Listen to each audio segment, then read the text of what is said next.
Alhamdulillahi Rabbil Alamin, wal aqibatu lil muttaqina, wala udwana illa ala adh-dhalimin, wassalatu wassalamu ala al-mab'uthi rahmatan lil alamin, Muhammad sallallahu alaihi wasallam, wa ala baqiyati as-sahabati wa tabi'in ridwanullahi ta'ala alaihim ajma'in. Falendrojmë Allahun te bareke wa ta'ala, fuqiplotin, mëshiruesi, mëshirbërësin, Allahun e falendrojmë, Allahun e adhurojmë, Allahun e madhurojmë, për Allahut të ndihmë dhe falje kërkojmë. Kurse përshëndetjet, salavatet tona të përzemër të Muhammed Mustafa sallallahu alaihi wasallam ja dërgojmë familjes së tij, shokëve të tij dhe mbi të gjithë ata të cilët rrugën e tij e ndjekin e pasojnë. Vëllezër, për hir të Allahut lut Allahun azza wa jall që në rrugën e drejtë na drejton, me dije të dobishme të na furnizon, prej të devotshmive të na bën, në Xhenetul Firdaus me Muhammed sallallahu alaihi wasallam të na bashkon. Vëllezër, nuk është kjo jetë përveç se për me u përgatit për jetën tjetër. Kjo jetë, jeta e kësaj bote, e kësaj dynjaje, është për me u përgatit për botën tjetër. Është mbjellurina e botës tjetër. Çka do të mbjellim në këtë botë, a do të akorim në botën tjetër. Andaj, kjo botë, kjo dynja është vendi punës, kurse ahireti është vendi shpërblimit ose i dënimit. Kush ka bërë mirë në këtë botë gjatë jetës së tij, Allahu do ta shpërblej me të mirat e tij në xhenetet e tij. Kush ka bërë keq, ka qenë keqbërës, mohuesi i Allahut, ai do ta marrë dënimin e merituar për anës të Allahut te bareke ve teala. Ju kujtoj me atë që na ka kujtuar pejgamberi sallallahu alaihi wasallam. Ju këshilloj me atë që na ka këshilluar i dërguari i Allahut sallallahu alaihi wasallam, duke thënë: "Akthiru min dhikri hadimul ladhat." Përkujtoni një shpesh shkatrusin e knatësive. Përkujtoni sa më shpesh atë që vi shkatron knatësit, lezetlëqet. E çka ne shkatron knatësit e kësaj dynjaje? Është vdekja. Është stacioni i parë i botës tjetër. Aleikum selam wa rahmatullahi wa barakatuh. Thot Allahu te bareke wa taala, duke dëshmuar pashmangshmërinë e vdekjes, duke dëshmuar se vdekja është një gjë e pashmangshme që patjetër çdo kush do ta shijojë vdekjen, i madh dhe i vogël, njeri e kafsh, çka ekziston, gjithçka do të zhduket, gjithçka do të vdesë, pos Allahu te bareke ve teala. Thot Allahu azza xal, kullu nafsin dha'iqatul maut. Çdo shpirt do ta shijojë vdekjen. Çdo shpirt do ta shijojë vdekjen. Thot pejgamberi sallallahu alaihi wasallam, një hadith i gjatë duke treguar formimin e fëmijut në barkun e nënës së tij. Duke ditur se 50.000 vjet para krijimit të dynjas, Allahu azza wa jall ka caktuar për robrit e tij kur do të vdesë, si do të jetojë, çka do të hajë, çka do të pije, furnizimin në fakën e tij. E pejgamberi sallallahu alaihi wasallam thot, dikush praf, njeriu formohet në barkun e nënës së tij, e pastaj i jepet shpirti atij, dhe pastaj urdhrohet engjulli, i shënon, i regjistron 4 gjëra. Regjistron punën e tij, e gjelin e tij, a do të jeton i lumtur apo do të jeton i pikëlluar. Një prej tyre që Allahu subhanahu wa taala urdhron melekun të regjistron në barkun e nënës për fëmijën është e gjeli.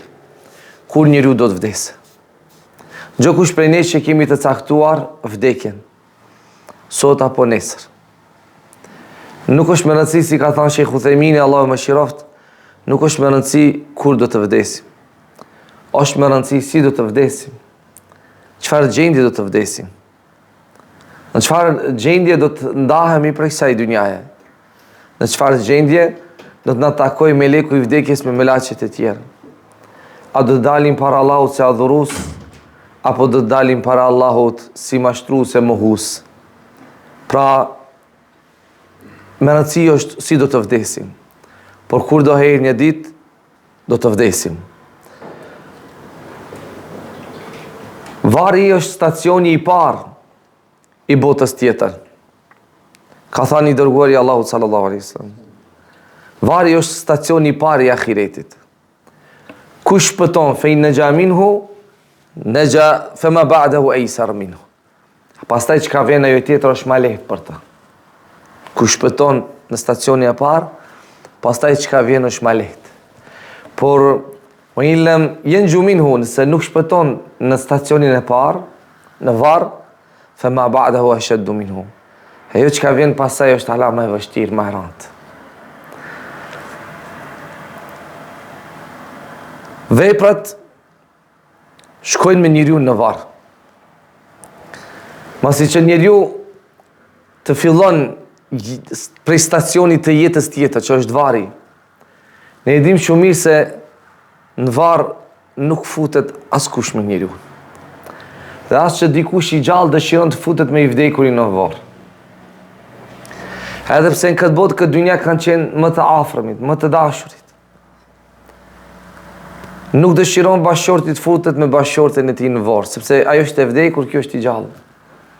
As fëmija nuk dëshiron të futet të varoset i gjallë me prindin e tij që e ka rrit, që ka ushqyer, që ka dhënë gjithçka. Jo, se tash dallohen njëri prej tjetrit. Ky është i vdekur e ky është i gjallë.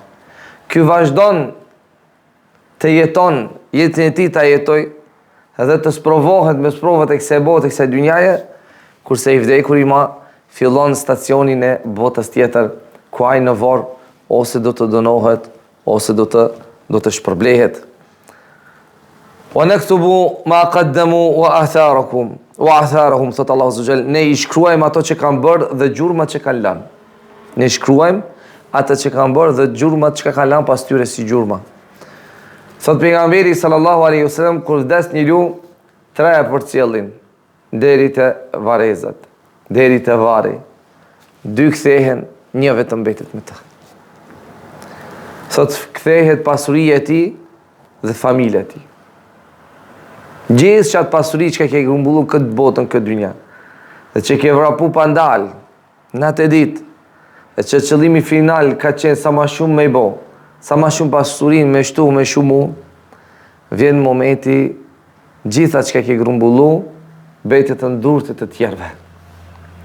Dhe tjerët të shfrydzojnë, të tjerët do ta gëzojnë, kurse ti, kurse ti qatë pasuri me vete nuk do ta marrësh. Ajo që ti do ta marrësh në varë është qatë pasuri që ka i ke lanë në dynja, që ka i lave pas shpinës tënde, çfarë mënyre fitove. E qatë si vepër ki me marrë me vete. Pra veprën, mundin për grumbullimin e pasurisë, ama pasurin jo. Pasurin jo, bashkë ajo që ne e dumi, atë që ne marim. Qka do të marim? Atë për të cilën do të llogaritemi. E mira apo e keqe? Si e mure? Si e fitove? Ku e dhaje? Ku e shpenzove? Pra 2 kthehen, 1 mbetet. Familja, pasuria.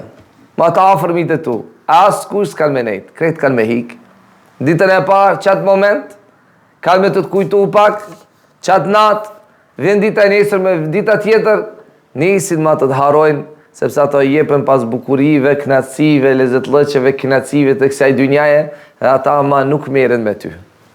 Si që kemi haruar një prindërit tanë, të afërmit tanë, të vdekurit tanë, Allah në falë, do të vije koha kur të tjerët neve do të na harojnë.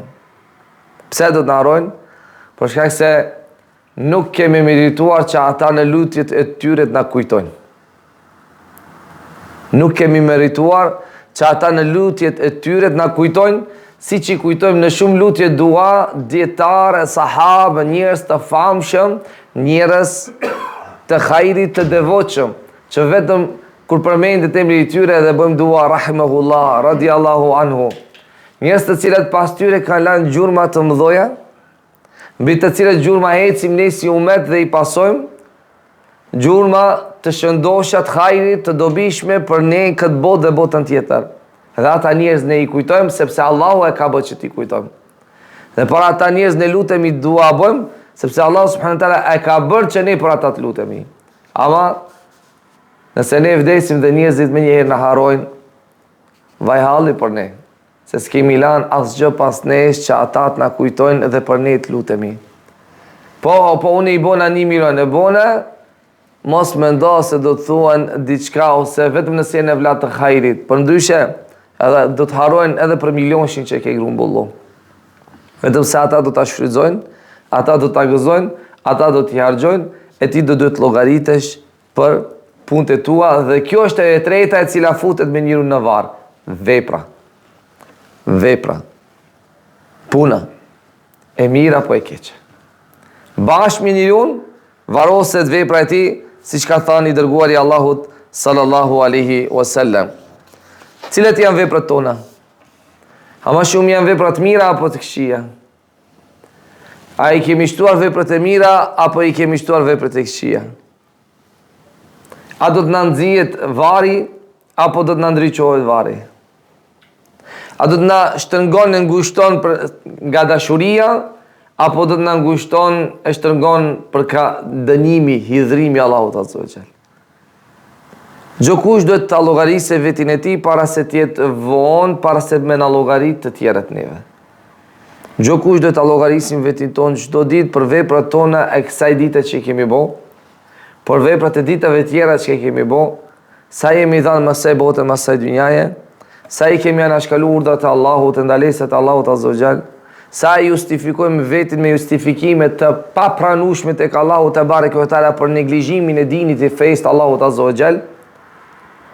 Dhe çka do t'i themi Allahut subhanahu wa taala kur do vetmohemi në varr me veprat tona?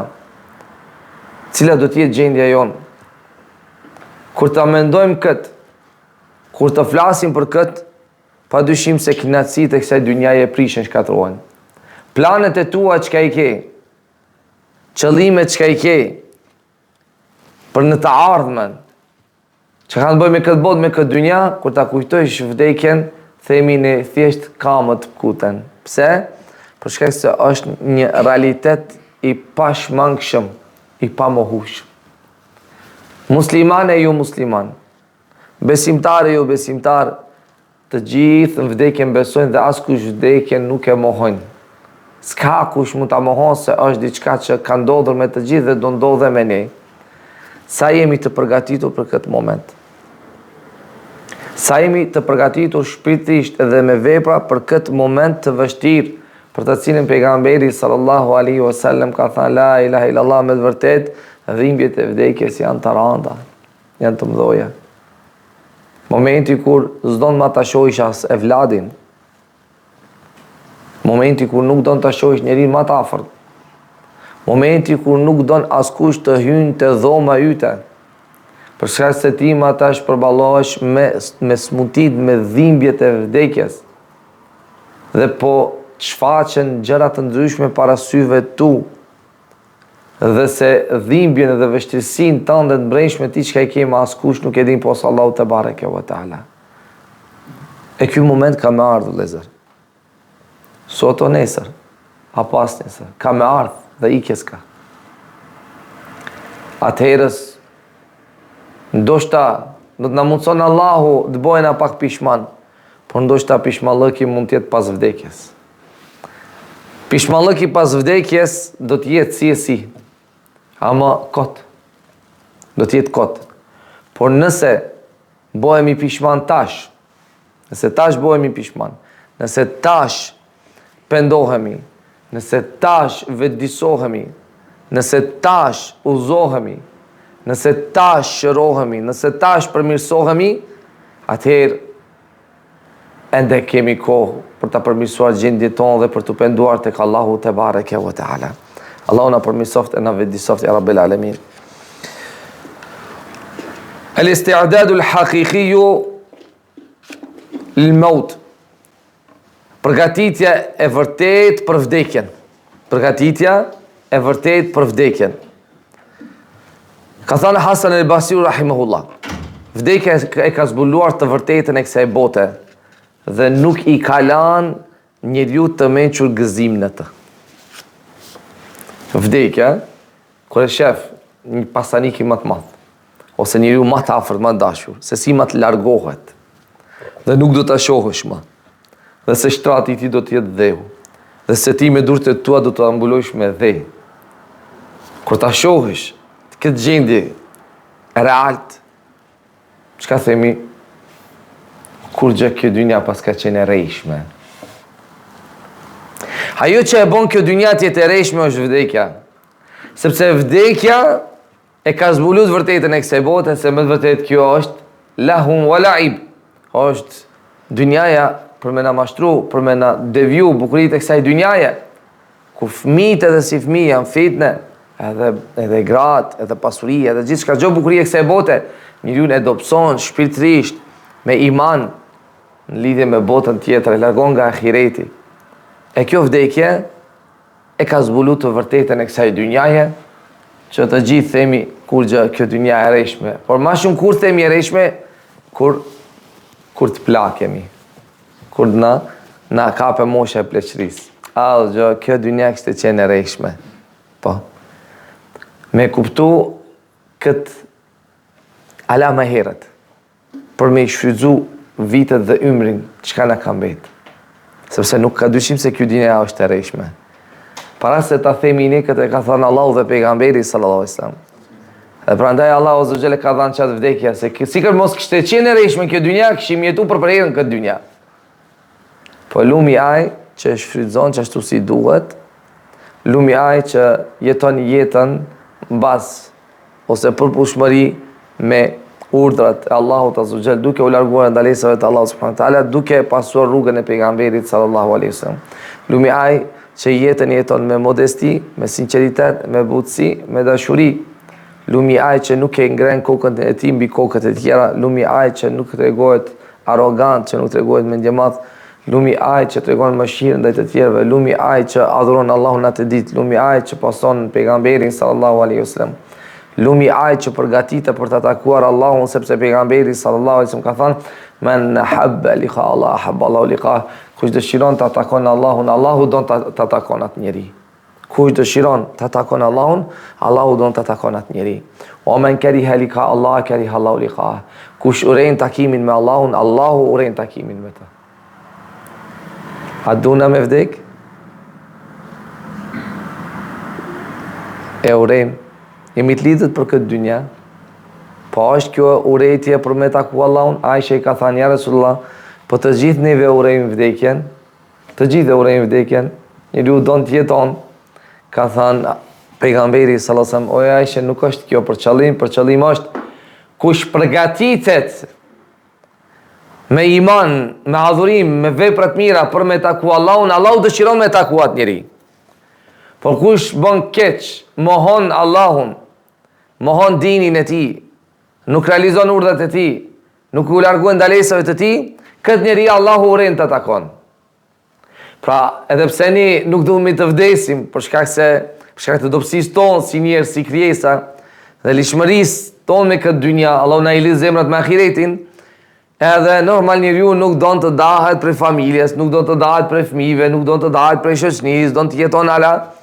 Por nuk është kjo, kjo është për qëllim ai i cili nuk është përgatit për me taku Allahun, pra ka bo keq,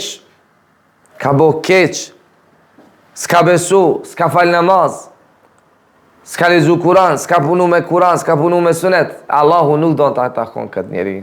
Allahu uren, a si ka mu taku, ama Allahu uren takimin me ta. Allahu e uren takimin me ta. Si të përgatitemi për vdekjen, masi është një realitet i pashmangshëm, sot o nesër pa tjetër, Allahun duhet të takojmë, në vorë duhet të vetmohemi me veprat tona dhe me engjujt të cilët do të na marrin në pyetje. Si të përgatitemi për vdekjen? Në fillim, bil muhafadhati ala salah, duke ruajtur rregullisht, duke i kushtuar rëndësi namazit. Nëse namazin nuk e falim, nëse namazin e neglizhojmë, nëse namazin e vonojmë, nëse namazit rëndësi nuk i përkushtojmë, dijeni se kemi mungesë të përgatitjes për vdekje. Duke ditur se gjë e parë për cilën robi do të pyetet, do të llogaritet është namazi, e si namazi në mos ta fal. Gjë e parë për cilën njeriu do të pyetet është namazi, e si namazi mos ta fal. Përgatitu për këtë moment jo të lehtë, po shumë të rëndë, që është vdekja, përgatitu me kujdesshmërinë, me dhënien në rëndësi namazit, shtyllës së dytë të islamit pas tauhidit. Si që ka dhënë rëndësi pejgamberi sallallahu alajhi wasallam Para se gjithë është Allahu librin e tij, pejgamberi sallallahu alaihi wasallam. Pejgamberi sallallahu alaihi wasallam sa namaz, han luft, an paq, an shtëpia, udhtim, kur në kurit namazin nuk e ka lënë. Dhe i vetmi ibadet për të cilin nuk ka lëshim, s'ke arsyetim, është namazi. Prandaj, ma shumë që ka flitet si mesele është namazi. Nëse namazi është shtylla kryesore e islamit, kush e ka shkatru këtë shtyllë kryesore e ka shkatru islamin, ka thënë pejgamberi sallallahu alaihi wasallam, as-salatu imaduddin man hadamaha faqad hadama din. Namazi është shtylla kryesore e islamit, kush e ka shkatru këtë shtyllë e ka shkatru islamin. Ai i cili ka shkatru islamin, çfarë mënyrë është i gatshëm për me taku Allahun, për me vdekë dhe me u nda prej kësaj dynjaje? Pra jepi rëndësi namazit, për të cilën Allahu subhanahu wa taala ka urdhëruar dhe për të cilën do të merren llogari në pyetje. 2. Bi qiraati al-Qur'ani wa tadabburi. Me lexim të Kur'anit dhe me meditim të Kur'anit. Duke lexuar Kur'anin dhe duke i medituar fjalët e Allahut te bareke ve taala, të cilin Kur'an e kemi lënë anësh, për të cilin Kur'an nuk interesohemi, për të cilin Kur'an kohë nuk gjejmë, për të cilin Kur'an kohë nuk gjejmë, për të cilin Kur'an mund nuk japim. Dhe me të vërtet është bo një shkëputje e madhe mes neve dhe librit Allahu te bareke ve taala. Dhe kjo është një musibet i madh. Musibet për musibeteve më të mëdha është me të sprovu Allahu azza wa jalla, me të sprovu Allahu subhanahu wa taala që mos me mujt me lexu Kur'anin. Për sprovë më të mëdha që mund të llogaritet, që ti me pas afër teje një plam e mos me mujt me kap dhe me qel me lexu. Është provë e madhe. E çysh kemi meditu kur ti se lexon? Meditimi vjen pas leximit. Duhet me lexu e pastaj me meditu. Mendoj mirë vëllezër për këtë Kur'an. Mendoj mirë se pa Kur'an shpëtim nuk ka as dynjas në ahiret. Allahu azza wa jall shpallën që e bëri është Kur'ani. Duke hecë rrugës së këtij Kur'ani, ne shpëtojmë dhe jetojmë si njerëz, përndryshe do të ishim si kafshët. Ne nuk dinim se çka do bënim. Sot që ne dim si tam, si të pim, si të jetojmë, si të adhurojmë, Allahu subhanahu wa taala shpalli fjalët e tij për 7 kat qiell për me ta dhënë ty peshë rëndësinë si njerëz, si krijesë. E kur robi ja kthen shpinën Kur'anit dhe kur robi nuk do të jeton me Kur'an, dije se jetën mirë s'ka me jetu. Jetën mirë s'ka me jetu. Pse? Për shkak se jeton jashtë ose larg librit dhe fjalës të Allahut te bareke wa taala. Bi kathrat at-taubati wal istighfar, bëhemi gati për këtë stacion të parë të botës tjetër që është vdekja, duke shumë penduar bër taube, me shumë pendim dhe me shumë kërkim falje. Tauben në asnjë farë mënyre nuk duhet ta paksojmë me ta rallojmë, po aq më shumë duhet ta shtojmë. Por shkak se gjunahet tona janë të shumta, e veçanërisht në këtë kohë. Dhe taubja është shumë më shumë e nevojshme. E istighfari gjithashtu kërkim falje. Sa më shumë që kërkojmë falje pas bërjes së gjunaheve, aq më shumë afrohemi tek Allahu edhe pse e bëjmë gjunafin.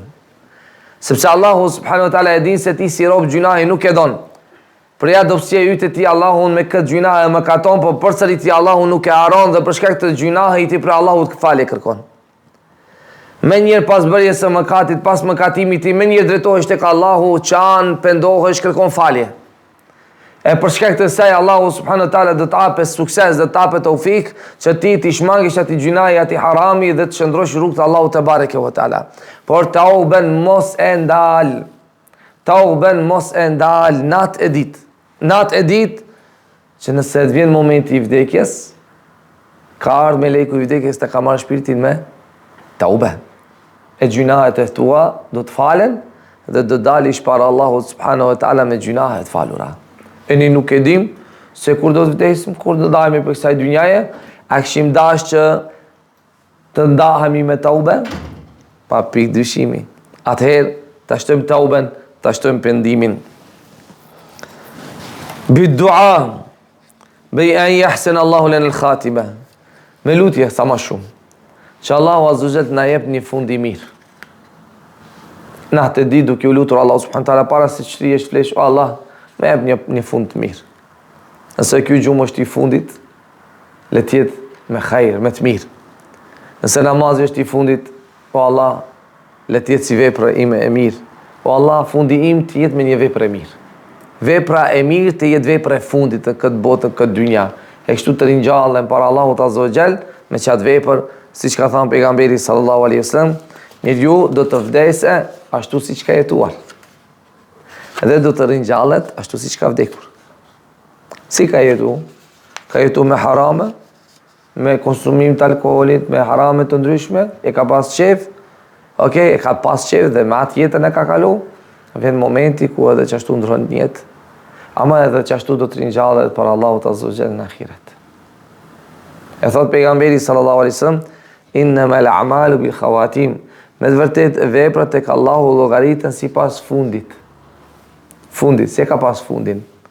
Ai ka pas me namaz, ai ka pas duke punuar, duke kërkuar nafakën për familjen, ai ka pas me kërkim të diturisë, ai ka pas me namaznate, ai ka pas me sadaka, ai ka pas me zinallëk, ai ka pas me alkohol, ai ka pas me gjunahe tjera, me çka ka pas?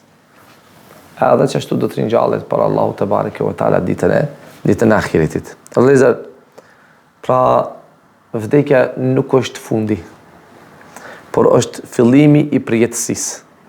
Është fillimi i përjetësisë. Nuk është fundi. Aty ma fillon starti i botës së përhershme. Barzakhu, pas të ku do rinjallet me dalim në ahiret. Pra, me vdekjen e njeriut ma i kryen punët në këtë botën, këtë dynja. S'ka ma punë. Punët njeriu i ka deri 60 vjet, 70 vjet, 50 vjet, 30 vjet, varësisht kur vdes, dhe me vdekjen e tij, ai ma punë nuk ka. Ne çka themi? A be u pkuta të punu? Jo be. Kime punu 20 vjet, 30 vjet, 50 vjet. Pastaj ke shpërblim ose dënim, s'ke punë. Me vdekjen tënde ma ti s'ke punë. Vetëm kime marë atë që ke meritu për mes punës tënde, këtë botë që ke bo. E kur të llogarisish pa fundësi, përjetësi, edhe më u lodh për 20 vjet, 30 vjet namaz, ose 40 vjet namaz, dhe unë shumë vallaj u fala, shumë kam boj ibadet gjatë jetës time. Me vëndu syrin tënë që Allahu ta ka kriju në peshore, në mizan, syrit hakun së një japish, me gjitha ato vite ibadet adhurim që ka i ke bo. Kur gjë për Allahu ne s'kemi bo. Pa e pagës, e pak ma shumë t'japim mund forcë, të zgjohemi prej këtij gafleti, prej këtij gjumi, të bëjmë ma shumë punë të mira, të shtojmë namazet nafile, prezentojmë në xhami, prezentojmë ligjërata, të mësojmë Kur'anin, haj ma shumë punojmë, se do vjen momenti ku ma nuk do të mundemi të punojmë. Do vjen momenti ku ma nuk do të kemi mundësi të punojmë. Ama pastaj do dëshirojmë që të kthehemi të punojmë. Po jo, edhe me të kthy, Allahu i njëti do t'jesh. Qysh ke qenë para vdekjes? Allahu na veti soft, na uzoft, na forcoft. Për të devotshmive Allahu na boft, na dhasht fund të mirë në këtë botën, këtë dynja, dhe qoftë fjala jo në fundit la ilaha illallah Muhammadur Rasulullah. Lusë Allahu azza wa jall që Allahu ibadetet ne këtë pranu, gjunahet ne këtë falur. Lusë Allahu subhanahu wa taala që Allahu është i kënaqur me ne, me prindërit tanë, me familjarët tanë, dhe lusë Allahu azza wa jall që në Xhennetul Firdaus me pejgamberin sallallahu alaihi wasallam të na takon e të na bashkon. Wa akhiru dawana alhamdulillahi rabbil alamin.